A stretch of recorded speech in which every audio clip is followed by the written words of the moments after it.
Bismillahirrahmanirrahim. Terima kasih kepada doktor yang bertanya tadi. Saya rasa mungkin inilah sebahagian syubhat-syubhat yang sering dilontarkan. Dan mungkin ISMA belum memberi jawapan secara direct yang ilmiah yang betul-betul kena terhadap tu. Sebab sebenarnya poin kami tidak mahu harus berdengarkan isu-isu beginilah. Sebab itu kami tidak menyatakan perkara ini dalam website ataupun dalam video. Sebab kita tahu benda ni adalah benda yang pada puluh tahun lagi maknanya isu lah. Yang pertama sekali statement yang mengatakan apa perlunya di ISMA kan sudah ada perubatan dan juga pemerang. Saya rasa statement ini tentunya di atas satu kaedah yang mengatakan tahsilul hasil batil. Ini adalah kaedah mantik, kaedah logik. Menghasilkan suatu perkara yang sudah ada batil, menghasilkan persatuan dalam masa yang sama sudah ada persatuan yang pemegang dan sunnah batil, maka itulah mukadimah dan natijahnya menghasilkan persatuan selain pemerang dan perubatan adalah batil. Dan saya rasa mukadimah dan natijah ini adalah mukadimah dan natijah yang batilan. Dua mukadimah dan natijah yang batil juga, sebab tidak boleh digunakan dalam perkara ini. Perkara ini disebut oleh ulama dalam ulama usul fiqh. Saya cerita sikitlah mengenai tahsil hasil ni. Tahsil hasil ni adalah seolah-olah cawan ini, cawan kosong isi air dah penuh, kena isi air lagi, batil. Sebab apa? Membazir. Sebab tak perlu ada, tak perlu isi dah penuh dah. So maknanya sesiapa yang merasakan bahawa tahsil hasil iaitu tuntutan fardu kifayah itu telah selesai dengan adanya jemaah tertentu, maka dia akan merasakan bahawa sekiranya ada orang lain buat, maka itu adalah perkara yang batil.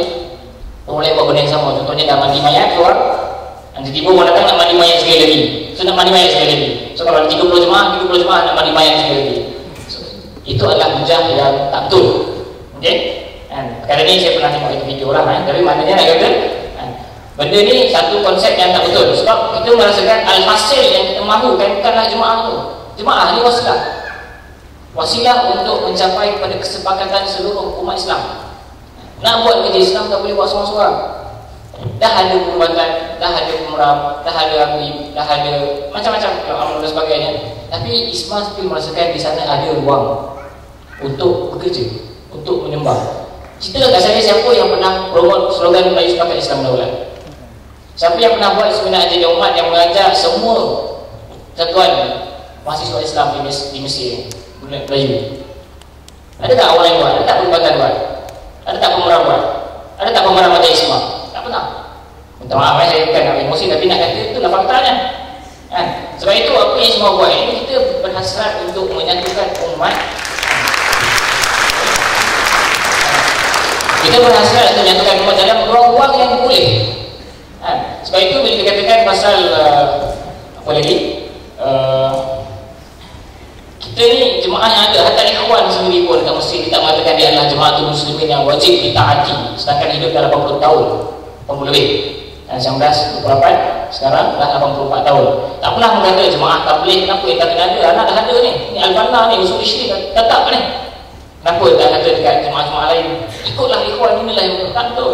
Sebab dia mengatakan perkara ni dekat dalam Islam ada perkara yang boleh khilaf, ada perkara yang tak boleh khilaf. Ada perkara kulliyat, ada perkara juz'iyat. Kulliyat ni tak boleh khilaf, juz'iyat ni khilaf tak apa, furu'iyat tak boleh khilaf. Sebab itu nak kata perkara-perkara kulliyat ni wahdatul ummah adalah perkara kulliyat. Kesatuan umat adalah perkara kulliyat. Pemilihan jemaah perkara juz'iyat. Ada masalah yang tak boleh jemaah mana, tapi kita wajib bersatu. Sebab itu kesatuan yang dicanangkan oleh ISMA adalah bagaimana Hafiz cakap tadi, ia adalah kesatuan di dalam agenda yang disepakati bersama. Kenapa dekat dalam Malaysia PKR boleh tumbuh sedangkan PAS dah lama tu? UMNO dah lama, dia tak boleh tumbuh juga. Sedangkan dulu mengatakan nak bawa agenda bangsa ataupun agenda politik yang baik dan sihat dan sebagainya. So maknanya kita kata benda tu bercanggahan dengan logik politik semasa sendiri pun kat Malaysia.